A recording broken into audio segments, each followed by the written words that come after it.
Alors parlez-nous un peu de votre parcours, vous avez commencé à quel âge? Alors moi, dès la petite section, en fait, j'étais à la tête d'une mafia, ouais, j'ai commencé très jeune, en fait, qui sévissait principalement dans la revente et le trafic de petits Suisses. Puis on s'est rapidement développé à tel point qu'on a mis en place une taxe sur la récréation et la cantine, ce qui nous permettait en fait d'être autosuffisant. C'est-à-dire, Bah tu veux t'amuser, tu payes. Tu veux bouffer, tu payes. Ce qui est d'ailleurs devenu par la suite notre slogan parce que j'ai mené une campagne pour devenir maire de ma ville, mais bon, j'ai échoué. En même temps, j'avais 4 ans et pas de permis de chasse. ah oui, compliqué, effectivement.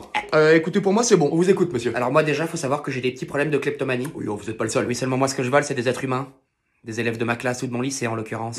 Et vous avez votre manière à vous de procéder, comme par exemple, je sais pas, moi, la demande de rançon. Je marche à la rançon, oui. J'ai fait mon stage de 3ème là-dedans aussi en Roumanie en 2012, donc je touche un peu. Et vous arrivez à en vivre?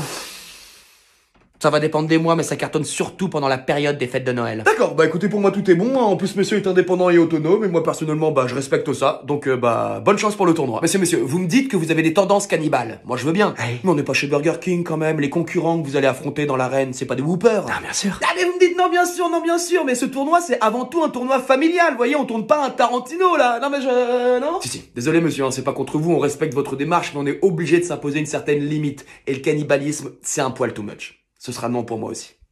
La vipère des contrées brumeuses. Les légendes disaient donc vrai. Ça peine d'engager la conversation. Oui, non, mais c'est oui, madame. Je vous en prie. Bienvenue.